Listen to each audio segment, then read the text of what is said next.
Hello guys, welcome to my YouTube channel. कैसे हैं आप सभी लोग। तो आज का एक वीडियो का मैं टॉपिक लेके आया हूँ। इसमें मैं आपको बताऊँगा कि कोचिंग और सेल्फ स्टडी दोनों में से कौन सा बेटर ऑप्शन है। एक्चुअली क्या है कि मेरे पास कई सारे मैसेज आते हैं और कई जो मेरे को मिलते हैं स्टूडेंट्स वगैरह, वो भी पूछते रहते हैं कि आप कोचिंग करें या सेल्फ स्टडी करें। हालांकि यह प्रत्येक पर निर्भर करता है, इंडिविजुअल पर निर्भर करता है, लेकिन फिर भी मैंने कुछ पॉइंट्स बनाए हैं, उस हिसाब से मैं आपको बताने की कोशिश करूँगा दोनों में कंपैरिजन क्या है। चलिए शुरू करते हैं। सबसे पहले अपन देख लेते हैं कोचिंग करने के क्या फ़ायदे रहते हैं। देखिए, कोचिंग करने में सबसे पहला फ़ायदा रहता है अपन को एक्सपर्ट की गाइडेंस मिलती है। कोच जो अपने टीचर्स होते हैं वो अपन को एक साइड सही डायरेक्शन में गाइड कर देते हैं कि हाँ भाई, आपको ये पढ़ना है, ये नहीं पढ़ना। और जो भी मटेरियल वगैरह है वो सारी आपको एक जगह सारा मिल जाता है, गाइड कर देते हैं। सबसे बड़ा कोचिंग का जो फ़ायदा होता है वो होता है गाइडेंस। ठीक है। इसके बाद एक होता है लर्निंग का एक स्ट्रक्चर्ड कोर्स मटेरियल अपन को मिल जाता है। मतलब कि अपन को देखना नहीं पड़ता कि अपन को बुक कहाँ से लानी है, वो या फिर अदर स्टडी मटेरियल कहाँ से लाना है। सारा का सारा जो स्टडी मटेरियल है अपन को कोचिंग के जो नोट्स होते हैं उनके थ्रू मिल जाता है। और आजकल तो प्रिंटेड नोट्स दे देते हैं, खुद के नोट्स बना लेते हैं, प्रिंटेड नोट्स मिल जाते हैं। इसके बाद में जो एक मोटिवेशन और सपोर्ट जो बोल सकते हैं, उस चीज़ का भी अपन को कोचिंग में मिल जाता है। कोचिंग में जो दूसरे स्टूडेंट्स होते हैं उनको देख करके, अगर कोई अच्छा कर रहा है टेस्ट वगैरह में, कोई अच्छा नंबर ला रहा है, तो हम ये देख सकते हैं कि चलो ठीक है भाई, ये अच्छा ला रहा है तो हम भी कर सकते हैं। तो एक मोटिवेशन रहता है, एक माहौल बना रहता है। इसके बाद डाउट क्लियरिंग का हो जाता है। जो कोचिंग करते हैं तो उसमें डाउट क्लियरिंग का बहुत अच्छे से हो जाता है। जो भी आपको डाउट है वो सामने टीचर्स से या फिर अपने अदर स्टूडेंट्स, वो जो कोई अच्छा है वो उनसे अगर आप क्लियर कर सकते हैं। डाउट सेशंस भी होते हैं, उसमें भी क्लियर कर सकते हैं। और ये सारे फ़ायदे कोचिंग के हो जाएंगे। सेल्फ स्टडी के फ़ायदे ये हैं। एक तो फ्लेक्सिबिलिटी होती है। आप जब चाहो तब पढ़ाई करो, जब चाहो अगर आपको कोई काम हो तो वो काम कर सकते हो। आपको एक मतलब एक रूटीन में बंधना नहीं होता कि डेली सुबह उठूँगा, इतने बजे कोचिंग जाऊँगा, इतने बजे आऊँगा। तो एक रूटीन नहीं रहता, आप जब चाहो तब पढ़ाई कर सकते हो। एक चीज़ ये है। दूसरा एक ये है कि आने-जाने में समय बर्बाद नहीं होता आपका, कि सुबह उठना है, रेडी होना है, फिर कोचिंग के लिए जाना है, ऑटो लेना है, फिर वहाँ से आना है। तो लगभग आने-जाने में 1 डेढ़ घंटा तो खर्च हो ही जाता है रेडी-वेड होकर आने-जाने में, और फिर आदमी थोड़ा थक भी जाता है।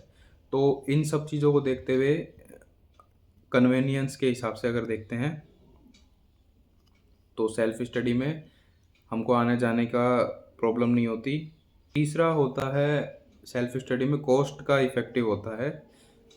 जो कोचिंग करते हैं उसके लिए आपको, जैसे कि आप गाँव से हो और आपको कोचिंग करनी है तो आपको जयपुर, सीकर या फिर अलग-अलग जहाँ पे भी अपने शहरों में कोचिंग्स होती हैं वहाँ पर आना पड़ेगा, रूम लेना पड़ेगा, फिर कोचिंग करना पड़ेगी। तो उसमें क्या है कि पैसा बहुत लगता है, रहने का भी पैसा लगना है, खाने-पीने का भी पैसा लगता है, पीजी में रहते हो तो उसका पैसा लगता है, फिर आने-जाने में ट्रैवल का पैसा लगता है, फिर आपको कोचिंग का पैसा लगता है। तो सेल्फ स्टडी में ये है कि आप जहाँ रहते हो वहीं पे एक लाइब्रेरी जॉइन करो, कोर्स खरीदो और सेल्फ स्टडी कर सकते हो। तो उसमें आपका पैसा बहुत बहुत बच जाता है। सेल्फ पेस्ड लर्निंग होती है, आप खुद के पेस से सीख सकते हैं। कोचिंग में क्या होता है कि डेली जो पढ़ा दिया उसको कवर करना अनिवार्य होता है, वरना आप पिछड़ते जाते हैं। और सेल्फ स्टडी में ये है कि आपने डेली के गोल्स कंप्लीट करने हैं। आपने ये बनाया कि मेरे को इस सप्ताह में इतनी चीज़ें पढ़नी है, तो आप वही पढ़ोगे, फिर उसके बाद उसका रिवाइज कर दोगे। कोचिंग की तुलना में सेल्फ स्टडी का ये बहुत अच्छा बेनिफिट मानता हूँ मैं। पर्सनल ग्रोथ और डिसिप्लिन बनता है। जो सेल्फ स्टडी करते हैं तो एक डिसिप्लिन आता है अपने अंदर कि हाँ भाई, मेरे को इस टाइम पे पढ़ाई करनी है और इस टाइम पे अपन को कुछ कुछ जो भी काम है, मतलब ये है कि लाइब्रेरी में इस टाइम से इस टाइम तो बैठना ही है। तो वो सेल्फ स्टडी के अंदर वो चीज़ डिसिप्लिन्ड होता है बंदा। ये चीज़ें हैं। अब मैं आपको बता देता हूँ कंपैरिजन क्या है। एक तो टाइम मैनेजमेंट का कंपैरिजन है। सेल्फ स्टडी में टाइम बहुत ज़्यादा मिल जाता है आपको कोचिंग के मुकाबले में, क्योंकि आने जाने में और इन सब चीज़ों का बहुत फ़र्क पड़ जाता है, बहुत पैसा बच जाता है। दूसरी बात ये है, अपना जो पढ़ाई का लिए जो पैसा लगता है कॉस्ट इफ़ेक्टिव पड़ता है सेल्फ स्टडी का। तो दूसरा अंतर ये हो गया कि पैसा कम लगता है सेल्फ स्टडी में। तो अभी मैंने बात करी लिए, आप अगर सेल्फ स्टडी करते हो तो उसके क्या फ़ायदे हैं, और जो कोचिंग में जाके करते हो तो उसके क्या फ़ायदे हैं। सेल्फ स्टडी और कोचिंग दोनों के मैंने फ़ायदे बताए हैं, दोनों में अंतर बताया। तो आप खुद डिसाइड करें कि अगर आप जयपुर या फिर अच्छे महानगर अच्छे से सिटी में आकर पढ़ाई कर सकते हैं, आपको खर्चे की कोई प्रॉब्लम नहीं है, कोचिंग के फ़ीस वगैरह की कोई प्रॉब्लम नहीं है, आने-जाने में और इन सब चीज़ों में अगर आप कंफर्टेबल फ़ील करते हैं, तो आप कोचिंग जॉइन कर सकते हैं। और अगर आपको लगता है कि मैं सेल्फ़ स्टडी से बहुत अच्छा कर सकता हूँ, मैं जहाँ पर हूँ वहीं पे कर सकता हूँ, एक कोर्स खरीदना है, एक लाइब्रेरी जॉइन करनी है और मैं बहुत अच्छे से कोचिंग अपना सेल्फ़ स्टडी कर सकता हूँ, तो आप सेल्फ़ स्टडी कर सकते हैं। बात इतनी सी है, कोचिंग करो या सेल्फ स्टडी करो, रहना आपको डिसिप्लिन पड़ेगा।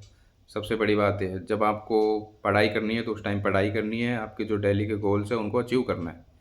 तो ये वीडियो थी, काफ़ी समय बाद एक वीडियो थी। अब के बाद मैं कोशिश करूँगा कि कंटिन्यूअस वीडियो डाली जाए। तो मेरे दिमाग में यही टॉपिक आ रहा था और मैंने कई सारे कमेंट्स चेक करे थे, पर्सनल मैसेज भी आए हुए थे मेरे सोशल मीडिया पे, तो उसी से रिलेटेड मैंने ये वीडियो बनाने की कोशिश की है। तो अगर आपको वीडियो अच्छी लगी है तो ज़रूर अपने किसी दोस्त को शेयर करें। धन्यवाद।